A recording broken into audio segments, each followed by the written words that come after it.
আসন্ন টি-20 বিশ্বকাপে অংশ নিতে ভারতে যাবে না বাংলাদেশ, এমন সিদ্ধান্তের দিকে এগোচ্ছে পরিস্থিতি। নিরাপত্তাজনিত উদ্বেগ দেখিয়ে বাংলাদেশ ক্রিকেট বোর্ড আইসিসির কাছে ম্যাচগুলো ভারত থেকে শ্রীলঙ্কায় সরানোর অনুরোধ করলেও সূচি পরিবর্তনে রাজি হননি আন্তর্জাতিক ক্রিকেট কাউন্সিল। ফলে বিশ্বকাপ থেকে সরে দাঁড়ানোর বাস্তব সম্ভাবনা তৈরি হয়েছে বাংলাদেশের, যা বিসিবির জন্য বড় আর্থিক ক্ষতির কারণ হতে পারে। ভারতীয় সংবাদ মাধ্যম এনডিবির এক প্রতিবেদনে বলা হয়েছে, বিশ্বকাপে অংশ না নিলে বাংলাদেশের সম্ভাব্য ক্ষতির পরিমাণ দাঁড়াতে পারে 27 মিলিয়ন মার্কিন ডলার, যা বাংলাদেশি মুদ্রায় আনুমানিক 330 কোটি টাকা।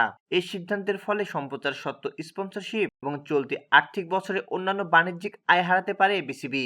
এতে বোর্ডের মোট বার্ষিক আয়ের প্রায় 60% ক্ষতি হওয়ার আশঙ্কা রয়েছে। প্রতিবেদনে আরো বলা হয়, বিসিবির নিরাপত্তাজনিত উদ্বেগের কথা জানিয়ে আইসিসির কাছে ম্যাচ ভেন্যু পরিবর্তনের অনুরোধ জানালেও আইসিসি জানিয়ে দিয়েছে, বিশ্বকাপের সূচিতে কোনো ধরনের পরিবর্তন করা হবে না, বাংলাদেশকে ভারতেই খেলতে হবে। সিদ্ধান্ত পূর্ণ বিবেচনার জন্য বিসিবিকে বৃহস্পতিবার পর্যন্ত সময় বেঁধে দিয়েছিল আইসিসি।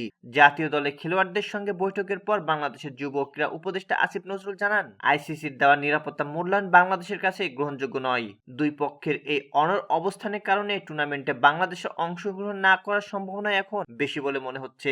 বাংলাদেশ বিশ্বকাপ থেকে সরে দাঁড়ালে র্যাঙ্কিং এর ভিত্তিতে স্কটল্যান্ড বিকল্প দল হিসেবে সুযোগ পেতে পারে বলেও প্রতিবেদনে উল্লেখ করা হয়েছে। তবে এই বিষয়ে ক্রিকেট স্কটল্যান্ডকে আনুষ্ঠানিকভাবে কিছু জানানো হয়েছে কিনা তা এখনো স্পষ্ট নয়। এই প্রসঙ্গে ক্রিকেট স্কটল্যান্ডের যোগাযোগ প্রধান চার্লস প্যাটারসন পিটিআইকে বলেন, চলমান পরিস্থিতি নিয়ে তারা এই মুহূর্তে কোনো মন্তব্য করতে পারছেন না। পরিস্থিতি পরিবর্তন হলে তাদের ওয়েবসাইটে আনুষ্ঠানিক বিবৃতি প্রকাশ করা হবে বলেও জানান তিনি।